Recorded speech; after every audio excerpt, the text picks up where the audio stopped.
People share their dark and terrifying scary stories. I wish I didn't look outside my window at 3 a.m. in the morning every night. I keep hearing this weird tapping sound coming from my bedroom window that always wakes me up in the middle of night, so me getting irritated by this sound that I get up from my bed to check what on earth is making this sound. I swear to God that I wish I did not pull back that dreadful curtain to look outside, because what waited on the other side is something so terrifying no human being should ever see.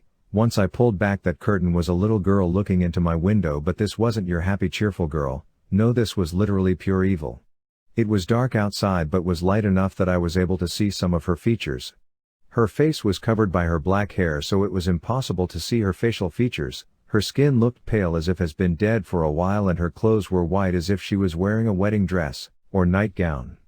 I stood there frozen, unable to move until she started to move her hands, me looking at her horrified and dreading on what was about to happen, that I tried to tear my eyes away from whatever this thing is. It's like I was paralyzed and unable to move. She moved her hands closer to her face until she revealed her face to me, and what I saw was fucking terrifying. She had menacing eyes darker than the night itself, a big smiling stitched up mouth that looked it reached from ear to ear, and her face looked so pale and wrinkly as if she's been dead for a long time. This scared me so bad that what she did next was something I unexpected. She fucking began banging on the window with her hands as she stared at me with her evil menacing look that it made me fall on the floor screaming and near on the verge of crying, because I was thinking, what in the hell was that? I was so terrified that I ran out of my room to my bathroom to hide to calm down. I stayed in there for an hour until I felt brave enough to go back in there to see if she was still there, and when I did, she was gone. The one thing I learned from this is to never look outside your window at 3 a.m. in the morning. I don't know if this was a dream or not. I had gone to bed early. Well, early for me. Anyway, I want to say it was around 3 o'clock in the morning when this happened. I had woken up suddenly, and was wide awake instead of being really groggy like I usually am when I wake up. Something compelled me to look at the foot of my bed. That's when I saw him. He must have been really tall because he was leaning over my bed in front of where I put my yarn basket. I can't remember if he was wearing a suit or overalls. His skin was really tight and waxy, like it was about to rip at any moment. His smile was just a slit in the skin, and he had no lips. His mouth was partially open like he was going to say something, but he never did. He had a mop of strawberry blonde hair. His eyes are the hardest part for me to explain. You could tell he had eyeballs, but had no eyelids. There was no slits or eyelashes to indicate that. He was wearing thick-rimmed glasses though, and I could tell he was looking at me. For a few seconds, it felt like my heart had stopped. I couldn't move during those seconds either. When I was finally able to, I reached for my phone to get some light without leaving my bed. By the time I was able to do that, the guy was gone. My heart was beating really fast, like it was catching up for stopping for a few seconds. I was on the verge of tears. As the title states, I'm not sure if this is a dream or not. It felt so real, but as far as I know, I could have been asleep until I went reaching for my phone. I've been wanting to ask others if they've seen this figure, but concerned they'll think I'm crazy or something. If anyone has seen this figure, please message me and we can talk about our experiences. I will listen and not judge. So this happened all the way back on the night of January 31st up to the morning of February 1st. So me and a few of my friends from church were going on a retreat to Springfield, Illinois for our church. The day started out pretty normal. But then it all fell apart at night. We had been doing a few fun activities throughout the day, then the leaders decided we were going to go into a forest at 10:45 p.m. and do this creepy thing. As we walked out of the building and into the forest, I noticed a car in the parking lot that wasn't one of ours.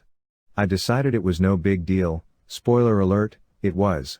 Once we got into the forest, we had started to freak out slightly as we heard a bunch of strange noises. At first it was just some animals, but then I heard a voice. I couldn't tell what it was saying, but it was a human voice, no doubt. My future girlfriend was freaking the yuck out and decided to stay super close to me. I was hardly any braver. Once the activity was done, we bolted back to the building and ran in our room. We spent another hour or so staying up and trying to make ourselves think it was just our imagination and we just made up the voice. We finally went to bed around 12:15 a.m. I woke up maybe an hour or two later, I'm not entirely sure, because I heard a noise. I opened the door to our room and looked in the hallway, but there was nobody there. I went back in my bed but heard the noise a few minutes later. One of my friends also woke up and we were freaking out. We heard the noise a third time, and that's when we realized the noise was coming from outside. We opened the blinds and we saw two men outside near our window. I screamed and everyone in our room woke up. My friend grabbed his baseball bat. He keeps a baseball bat in the side holder thing of his backpack, and I hid like a little itch. The men ran away when they realized we had a weapon and we never saw them again. We arrived home the next day and I decided never to go on a retreat ever again.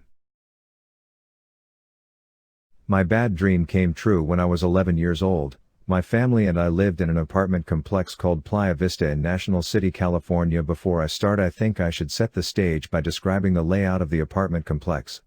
Basically, the whole complex is in the shape of a rectangle. There's two exit points, one in the front that leads to the street, and one in the back that leads to residential parking. There's 3 ways to get to the upstairs apartments via a staircase on the left, right, and back middle of the complex. My family and I lived in the upstairs apartment at the far back left corner.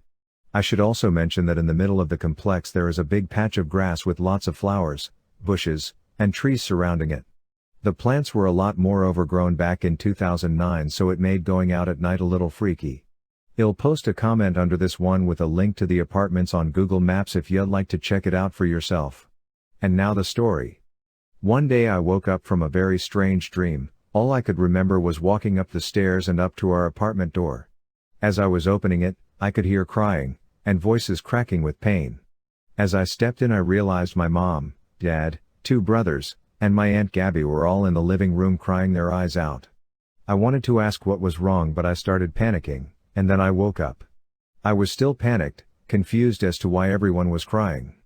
I finally calmed down after reminding myself that it was only a dream, and nothing had actually happened. A few weeks later, my brothers and I are outside playing hide and go seek in between the plants and trees. We were stepping all over the grass, which the manager was not a big fan of, so we stopped playing for the time being when she called us out on it. The 3 of us head back upstairs because we were thirsty. Once we were inside, my mom told us that she wanted us to clean our room because our Aunt Gabby would be visiting us the next day. My Aunt Gabby lives in Mexico, so we don't get to see her often. Needless to say, we were all excited. The next day we're all anxiously waiting for my Aunt Gabby to arrive. She finally arrives to our place around 9 p.m. I remember being really excited to see her. We all went downstairs and out front where she was parked to help her with her luggage.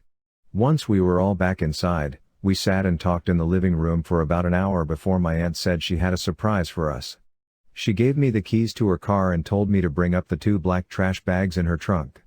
As I was heading down the stairs, I was thinking about walking through the grass, but remember my encounter with the manager the day before. So I decided to go around the grass, which allowed me to see the fence at the front of the apartments and a tall dark figure standing in the corner. Had I gone through the grass, I would not have seen it because of the brick wall and trees directly in front of the exit gate. I was a little scared of what the figure might have been. We didn't necessarily live in the best area. I decided to turn around and go the other way, but when I looked back to the corner, the figure was gone. So I turned back around and cautiously continued. Once I exited the apartments, I popped the car trunk open, took 2 large black trash bags out, locked the car, and headed back upstairs. As I walking up to our apartment door, I could hear crying and screaming. I ran inside asking everyone what had happened, but they were all too choked up to answer. Finally my mom let it out. She told me that they had just received a phone call saying that my favorite uncle had just been murdered in Mexico. To say I was devastated would be an understatement. I felt my chest cave in, my head started hurting, and I cried like I've never cried before. My uncle didn't necessarily live the safest life, but he was saving up enough money to be able to move to the US after losing his son, my cousin, a year prior to his own death. To this day I still think about that dream I had a few weeks before my aunt visited us. And I still think about that dark figure I saw in the corner that night, and what that may have meant. It all seems like a big coincidence, I know, but this wasn't the first time, or the last time that something like this happened to me. I miss my uncle and my cousin every day. I just wish they could have made it over. If you have ever experienced anything like this, comment your experience below. I'd love to read about it.